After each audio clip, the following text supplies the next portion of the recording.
आज हम लोग अध्ययन कर रहे हैं श्रीमद् भागवतम के चौथे स्कंद के 14वें अध्याय का श्लोक संख्या 21, 22 और 23।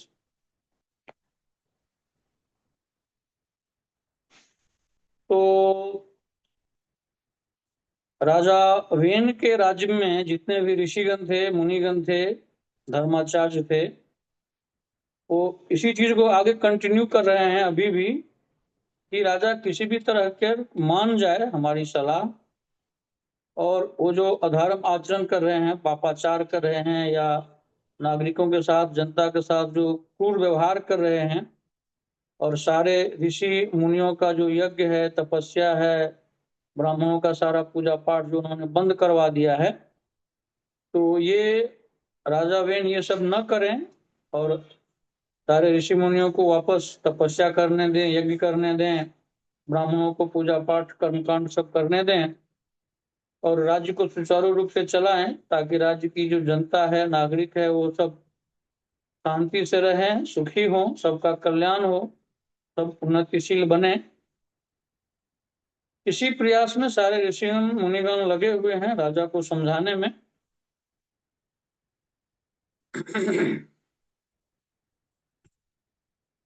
तो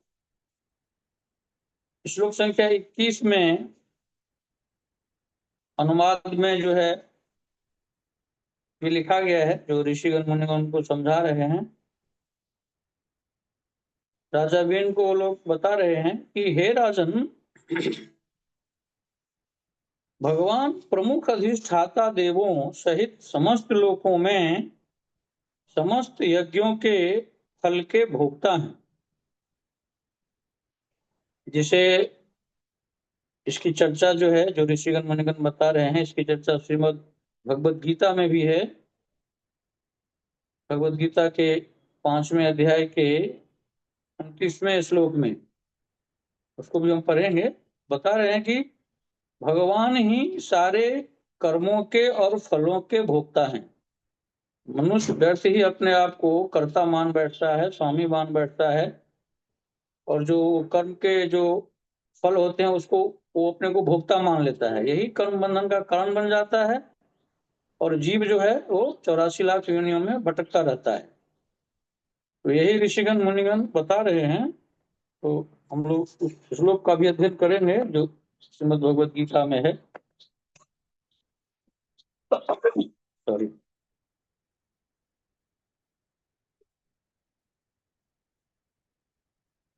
ये श्रीमद् भगवद गीता के 5वें अध्याय के 29वें श्लोक में यही बताया गया है।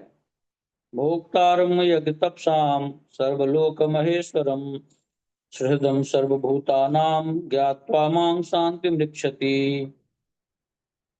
मतलब भगवान कृष्ण कर रहे हैं इस भगवत गीता में अर्जुन से कि मुझे समस्त यज्ञों तथा तपस्याओं का परम भोक्ता, समस्त लोकों तथा देवताओं का परमेश्वर एवं समस्त जीवों का उपकारी एवं हितैषी जानकर मेरे भावनामृत से पूर्ण पुरुष भौतिक दुखों से शांति लाभ करता है। यानी मनुष्य को शांति लाभ कब मिलता है, या मनुष्य को भगवत प्राप्ति कब होता है? जब सारे जीव भगवान के समस्त यज्ञों का, तपस्याओं का, पूजा पाठों का, यानी जितना भी कर्म है सबका कर्ता और उसके फलों का भोक्ता जब भगवान को मान करके करता है, अपने आप को किसी कर्म का या उसके फल का, कर्म का कर्ता या फल का भोक्ता न मानते हुए जब वो सारे कर्मों को और उस कर्म के सारे फलों को भगवान के चरणों में जब अर्पित कर देता है, ये सच्ची भगवान की सेवा है, ये सच्ची पूजा है। क्योंकि अपने को अगर आप कर्ता मान करके, फलों का भोक्ता मान करके कर्म करेंगे तो फिर आप कर्म बंधन में बंध जाएंगे और फिर 84 लाख के चक्कर में फिर भटकते रहेंगे। तो यही बता रहे हैं भगवान, जीवों, समस्त जीवों का उपकारी एवं हितैषी जानकर मेरे भावनामृत से पूर्ण पुरुष भौतिक दुखों से शांति लाभ करता है। यानी भगवान ही परम हितैषी हैं। हमारे परम हितैषी सबसे कौन है? परम हितैषी भगवान श्री कृष्ण हैं, परम सुहृद हैं, परम मित्र हैं। संसार में इनके जैसा मित्र, इनके जैसा अभिभावक, इनके जैसा परम परम सुहृद, मतलब हमारा हमेशा कल्याण चाहने वाला, अकारण करुण, बिना कारण के करुणा जो करते हैं उसको अकारण करुण कहते हैं, वो भगवान श्री कृष्ण हैं। वो सारे जीवों पे बिना कारण, बिना कोई शर्त के सब पे दया करते हैं, कृपा करते हैं।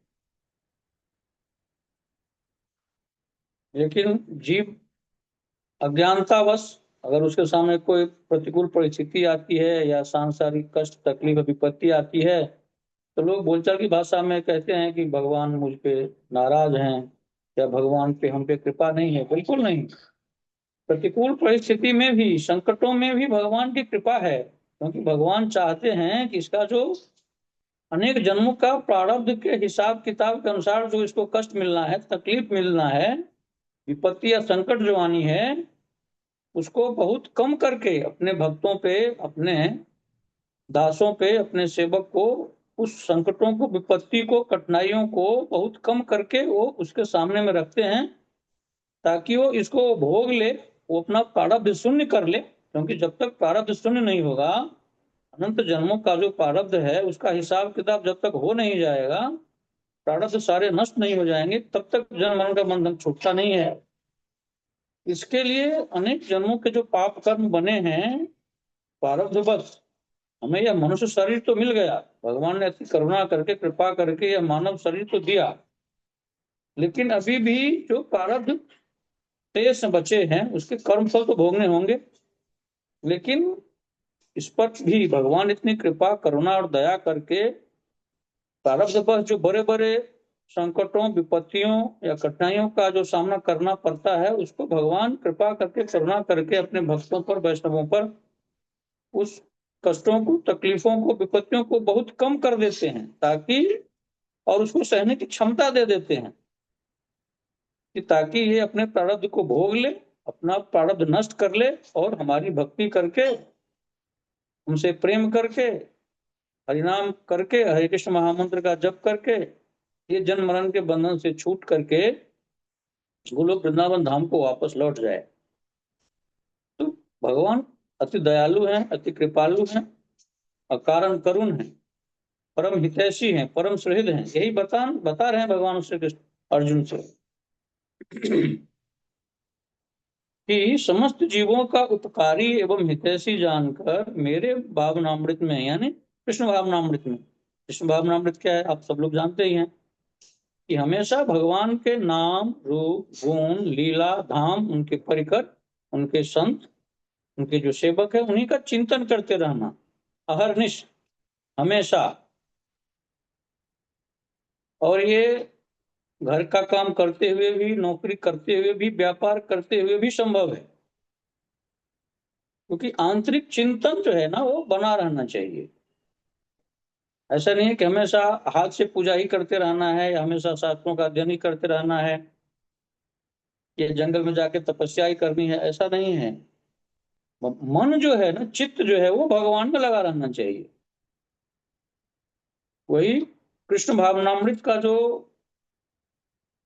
मूल अर्थ है वही है कि मन जो है, चित्त जो है वो भगवान में रहना चाहिए।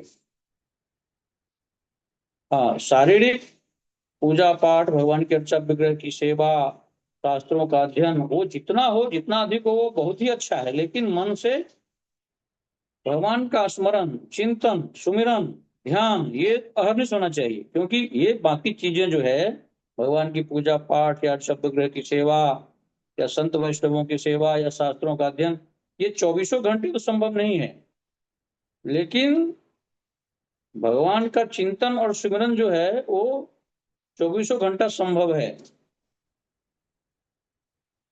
इसका एक प्रोसेस है, वो जब हम करेंगे तो होता है।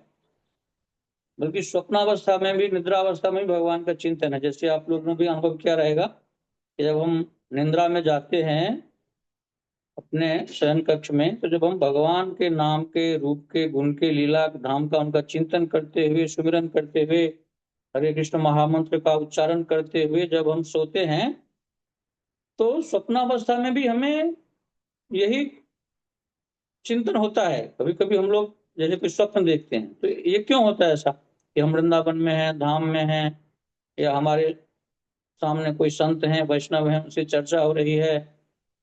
ये ये चिंतन की वजह से होता है। जब हमेशा चिंतन करेंगे हम उनका, तो हम अगर अचेतनावस्था में भी है, निद्रावस्था में भी, स्वप्नावस्था में भी, तो उनका चिंतन होता है, सुमरन होता है।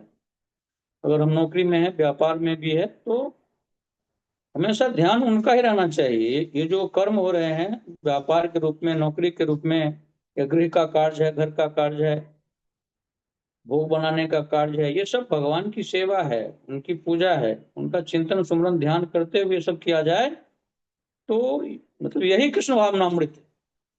तो यही बता रहे हैं कि जो इस तरह कृष्ण भावनामृत में तल्लीन रहता है, वो पुरुष समस्त दुखों से शांति लाभ करता है। तो ये भौतिक दुख क्या है?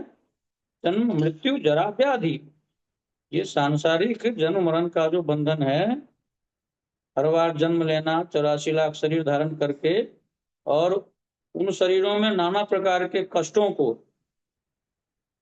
व्याधियों को सहन करना, सांसारिक दुखों को, तीनों तापों को सहन करना, ये सब हमेशा के लिए खत्म हो जाता है। इसी को भौतिक दुख कहते हैं। और इन भौतिक दुखों से हमेशा हमेशा के लिए शांति लाभ मिल जाता है। यानी हमेशा हमेशा के लिए इन सारे भौतिक दुखों से, सांसारिक प्रताप से, आधि भौतिक, आधि दैविक, आध्यात्मिक, ये 3 प्रकार के जो दुख हैं, इन तीनों प्रकार के दुखों से, प्रताप से हमेशा हमेशा के लिए मुक्ति मिल जाती है। जन्म मरण का बंधन ही छूट जाता है, तो फिर ये भौतिक दुख कैसे आएंगे?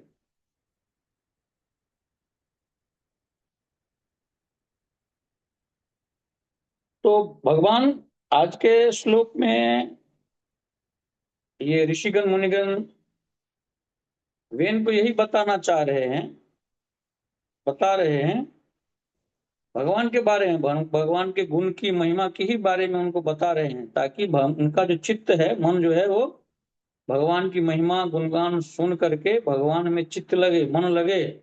ताकि ये जो राज्य में अत्याचार और अनाचार फैला रहे हैं, जनता को, नागरिकों को कष्ट तकलीफ दे रहे हैं, तो वो बता रहे हैं कि परमेश्वर तीनों वेदों के सार रूप हैं, वे हर वस्तु के स्वामी हैं, और सारी तपस्या के चरम लक्ष्य हैं। मतलब वही बता रहे हैं कि ये आप यज्ञ कीजिए, आप पूजा पाठ कीजिए, तपस्या कीजिए, क्योंकि इन सारी चीजों के जो चरम लक्ष्य हैं, इनके जो भोक्ता हैं, वो भगवान हैं। अतः आपके देशवासियों को आपकी उन्नति के लिए विविध प्रकार के यज्ञ करने चाहिए। दरअसल आपको चाहिए कि आप उन्हें यज्ञ करने के लिए निर्देशित करें। ऋषिगण मुनिगण बता रहे हैं राजा बेन को कि आपने तो राज्य में सारे यज्ञ, तपस्या, पूजा पाठ तो बंद करवा दिए हैं, तो आपसे अनुरोध है कि आप पुनः इसकी आज्ञा दें। सारे ऋषि मुनियों को तपस्या करने दें, यज्ञ करने दें, पूजा पाठ करने दें, ब्राह्मणों को उनका कर्म कांड के अनुसार वैदिक अध्ययन, वैदिक कर्म करने दें। ये सब उनसे अनुरोध कर रहे हैं, क्योंकि सारे यज्ञों का, तपस्याओं का जो भोक्ता है वो भगवान श्री कृष्ण है।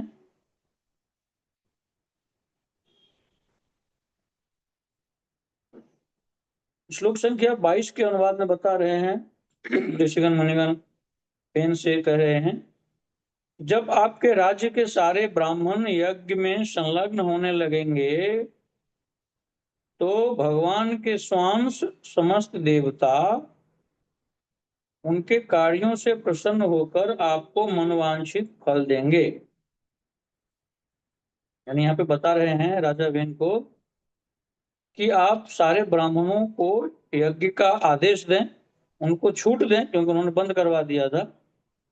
आप उन लोगों को पुनः राज्य में यज्ञ करने का आदेश दें। उससे क्या होगा, जब वो लोग यज्ञ करेंगे तो भगवान के जो स्वांश हैं, यानी सारे देवी देवता क्या हैं, भगवान के ही अंश हैं, उनके अधिकारी हैं।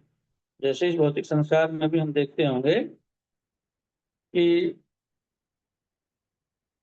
देश को चलाने के लिए जो मुख्य पद पे होते हैं वो प्रधानमंत्री होते हैं, और उनके तहत, उनके अधिकार के अधीन में जितने सारे मंत्रीगण होते हैं, उनके आदेशानुसार सारे मंत्रालयों को चलाते हैं।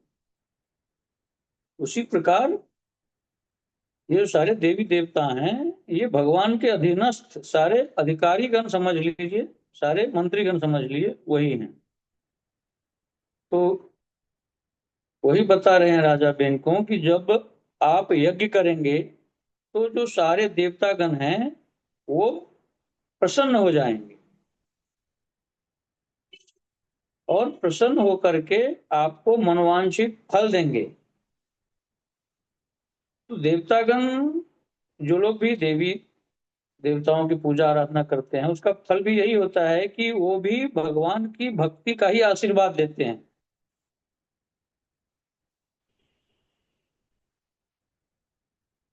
और उस आशीर्वाद को पाकर के पुनः वो फिर भगवान श्री कृष्ण की भक्ति करने लगता है।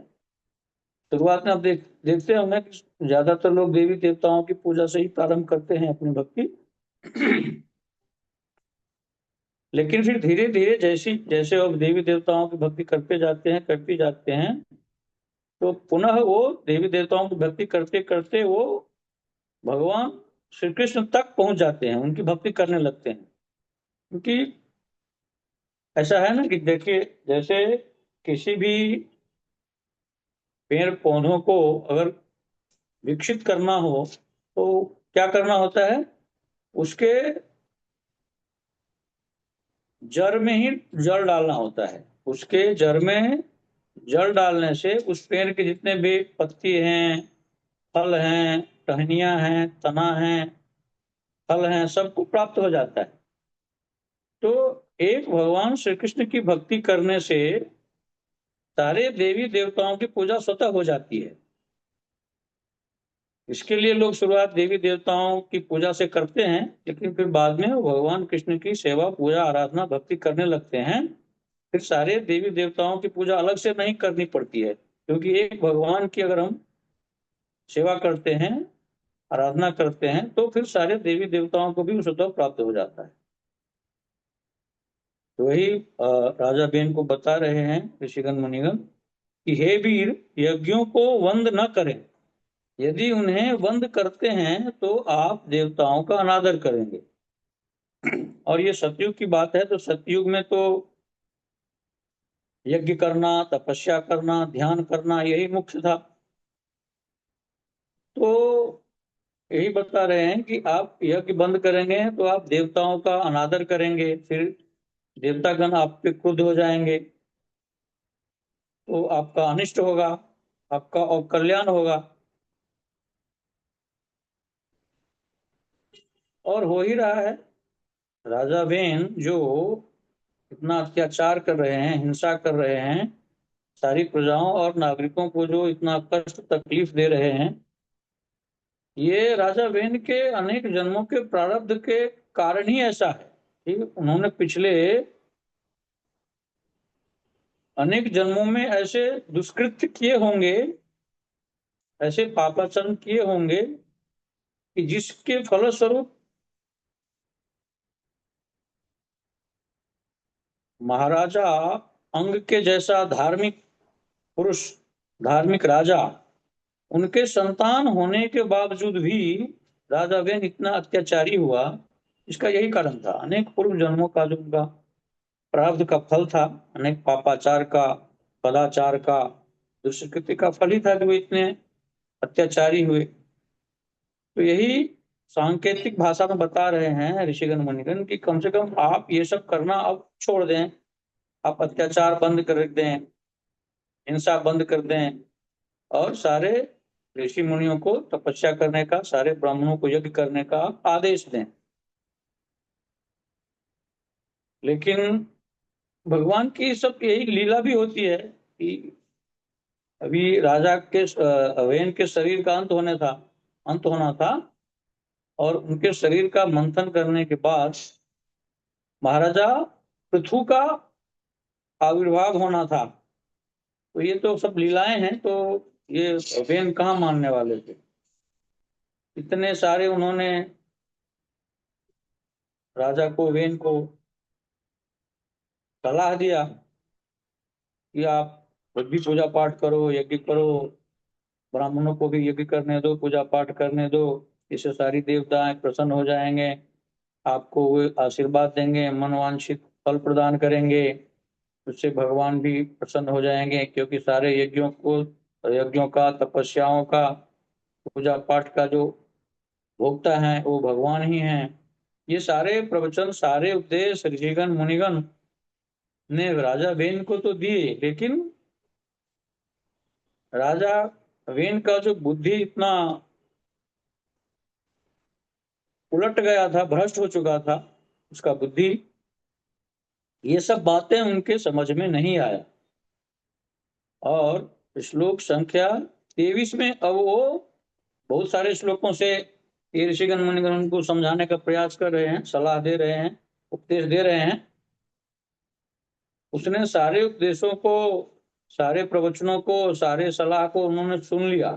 अब यहाँ से उत्तर देना शुरू करता है श्लोक संख्या 23 से। वेन उवाच वालिशाबत यूयं वा धर्मे धर्ममानिनः ये वृत्ति दंपतिम हित्वा जारं पतिमुपासते। अनुवाद है, राजा वेन ने उत्तर दिया, तुम तनिक भी अनुभवी नहीं हो। यह अत्यंत दुख की बात है कि तुम लोग जो कुछ करते हो वह धार्मिक नहीं है। अब उल्टा राजा वेन ही ऋषि मुनियों को, जो इतने तपस्वी थे, धार्मिक थे, उल्टा अब ऋषि मुनियों को ही वो समझा रहे हैं। समझा क्या रहे हैं, समझो क्या, उसको धमका रहे हैं कि आप लोग ही अनुभवी नहीं हो,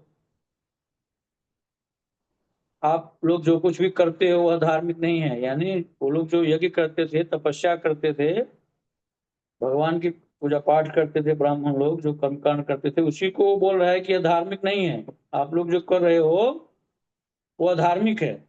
यानी बुद्धि भ्रष्ट होने से यही होता है। जब कोई वैष्णव, कोई भक्त अगर अध्यात्म के मार्ग पर चलता है, भक्ति के मार्ग पर चलता है, आजकल भी आप सब लोग देखते हैं, हम लोग देखते हैं कि भक्तों को, वैष्णवों को भी कितना विरोध का सामना करना पड़ता है। वो जो भगवान का भक्ति करता है, भगवान का कीर्तन करता है, भगवान के नाम का जप करता है, तो जो मायावी लोग हैं, मायावादी हैं, अधार्मिक हैं, भौतिकतावादी हैं, वे उसी को मानते हैं कि यह सब कुछ गलत है, क्योंकि उनकी बुद्धि भ्रष्ट हो चुकी है अपने प्रारब्ध कर्मों के अनुसार। ऐसा है ही। तो राजा बेन की भी जो है बुद्धि जो है वो भ्रष्ट हो चुकी है, और वो सारे यज्ञों को, तपस्याओं को, ब्राह्मण द्वारा किए गए सारे कर्म कांड को अधार्मिक मानता है। यही गलत है, ये अधार्मिक है। आगे ओवेन बता रहे हैं कि दरअसल तुम लोग अपने पालनकर्ता वास्तविक पति को त्याग रहे हो और पूजा करने के लिए किसी जार पर पति की तलाश में हो।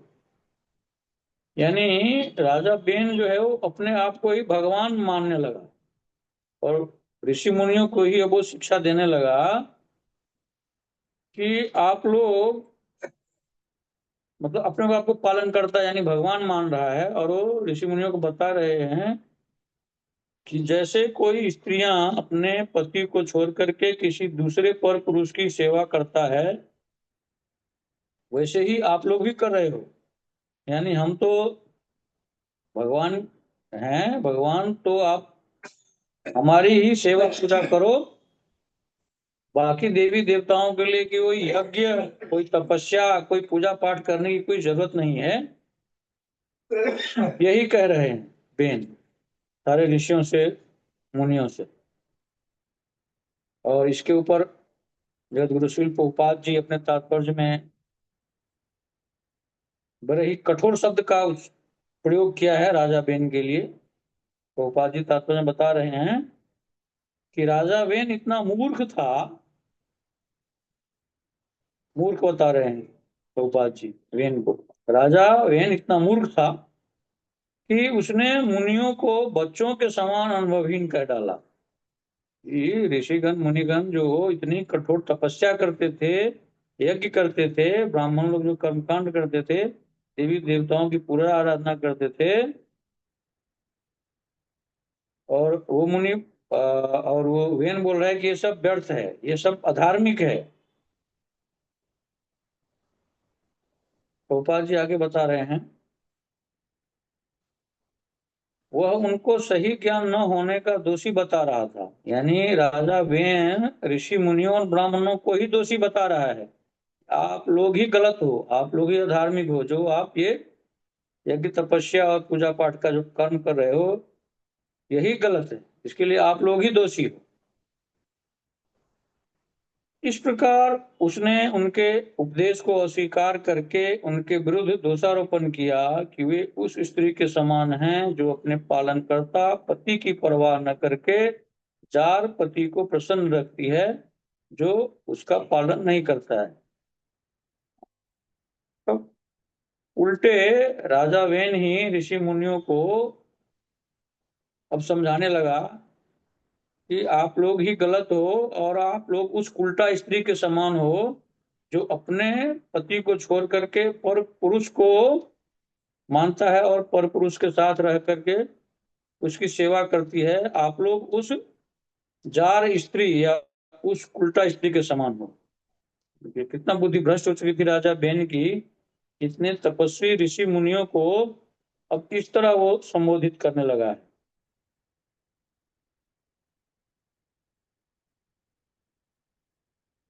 इस उपमा का मंतव्य स्पष्ट है। क्षत्रियों का कर्तव्य है कि वे ब्राह्मणों को अनेक प्रकार के धार्मिक कार्यों में लगाए, और राजा को ब्राह्मणों का पालक माना जाता है। यदि ब्राह्मण राजा को न पूजकर अन्य देवताओं के पास जाए तो वे उतने ही दूषित हैं जितने की उल्टा स्त्री। और ब्राह्मणों को वो उपदेश दे रहा है कि आप लोग जो ये कर्मकांड कर रहे हो, पूजा पाठ कर रहे हो, ये भी गलत है।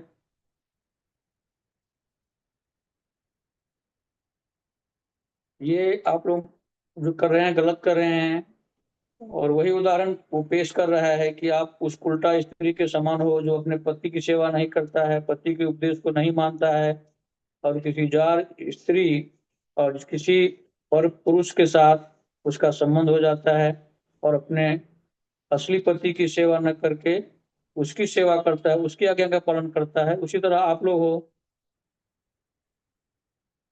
जो आप लोग हमारे कार्यों को गलत मान रहे हो। तो यही राजा बेन की बुद्धि कुत्सित हो गई थी, भ्रष्ट हो गई थी, इसके लिए वो उल्टा पुल्टा ये भी समझाने लगा ऋषियों को, मुनियों को, ब्राह्मणों को। तो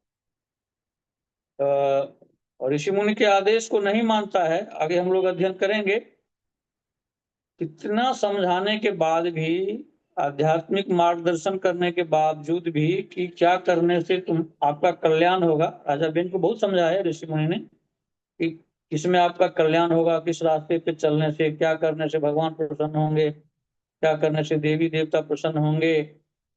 आप पुनः ऋषि मुनियों को यज्ञ करने दें, तपस्या करने दें, ब्राह्मणों को कर्मकांड करने दें, पूजा पाठ करने दें, जो उनका नित्य कर्म है।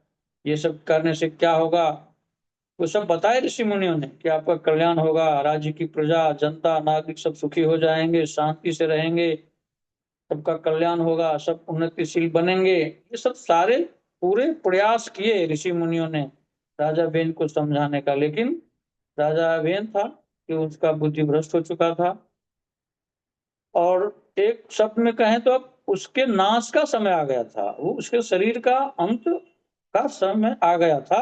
इसके लिए उसकी सारी बुद्धि उल्टी हो गई थी, बुद्धि भ्रष्ट हो गई थी। तो हम लोग आगे अध्ययन करेंगे कि फिर जब ऋषि मुनियों ने देखा कि अब हमारे सारे प्रयास विफल हो गए, हम लोग असफल हो गए राजा बेन को समझाने में, वो नहीं समझ सका, तो फिर बाद में आगे हम लोग अध्ययन करेंगे कि उनके शरीर को अपने तपोबल से, अपने तेज से सारे ऋषि मुनिगण उसके शरीर का अंत कर देते हैं। फिर बाद में उसके शरीर का मंथन होता है भुजाओं का, जिससे राजा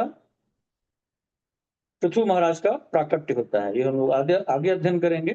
तो आज का जो प्रसंग था, प्रस्तुत श्लोक था 3, उसका यही आशय था।